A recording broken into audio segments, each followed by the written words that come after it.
اچھا، جدید فلسفوں میں جن حضرات کو دلچسپی کی بات ہے انہی کے بارے میں یہ عرض کر رہا ہوں. جدید فلسفوں میں بھی ایک فلسفہ ہے وجودیت، ایگزسٹانشلزم.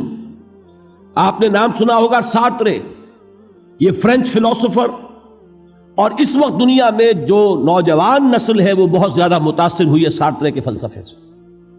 کرکیگارڈ پرانے دور میں اور سارترے اس دور میں، ان کے فلسفے کا نام ہے وجودیت، ایگزسٹانشلزم. اس کا مرکزی خیال بھی یہی ہے، انسان کے لیے دکھ ہی دکھ ہے، صدمہ ہی صدمہ ہے، رنج ہی رنج ہے.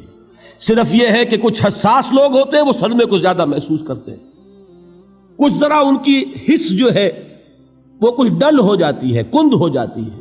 وہ جو غالب کا شعر میں نے آپ کو سنایا کہ مشکلیں اتنی پڑی مجھ پر کہ آساں ہو گئی، ورنہ یہ ہے کہ انسان سوچے تو دکھ ہے.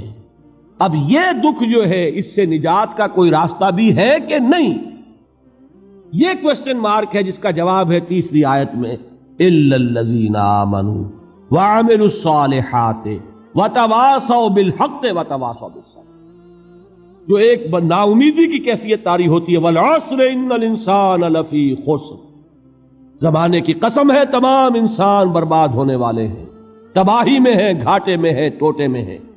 اس سے جو ایک مایوس کن صورتحال سامنے آتی ہے، اس مایوسی سے نجات دلانے والی آیت ہے تیسری آیت. ایک راستہ ہے، یہ امید کی کرن ہے، تباہی سے بچ سکتے ہو.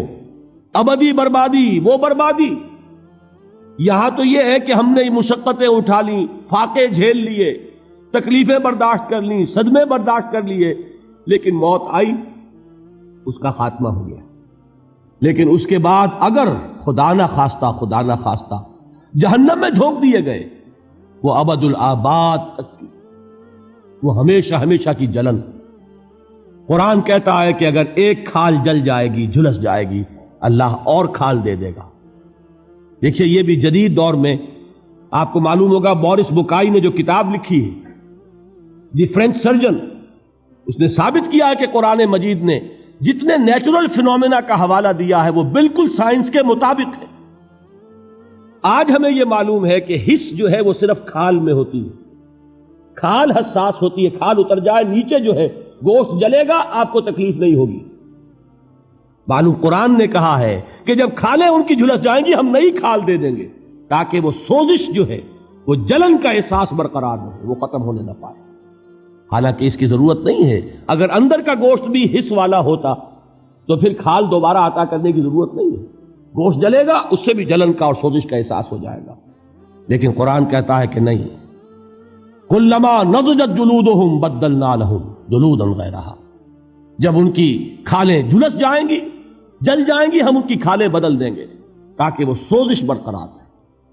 ثم لا يموت فیہا ولا یحیا، پھر نہ وہ اس میں جی سکے گا نہ مر سکے گا، نہ زندوں میں ہوگا نہ مردوں میں ہوگا.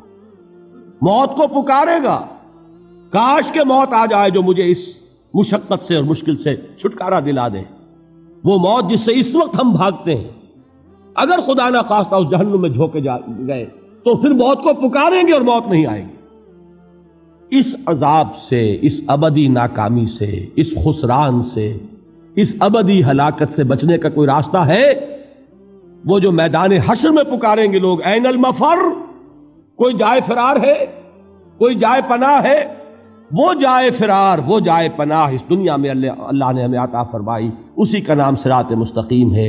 الا الذین آمنوا وعملوا الصالحات وتواصوا بالحق وتواصوا بالصبر. ایک راستہ ہے، اس کے یہ چار نشان ہائے راہ ہے، سنگ ہائے میل ہے.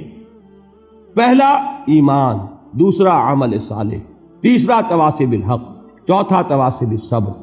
اس صراط مستقیم پر بچو گے، نروان حاصل ہو جائے گا، نجات حاصل ہو جائے گی، کامیابی سے ہمکنار ہو جاؤ گے، اس ابدی خسران سے نجات پا جاؤ گے.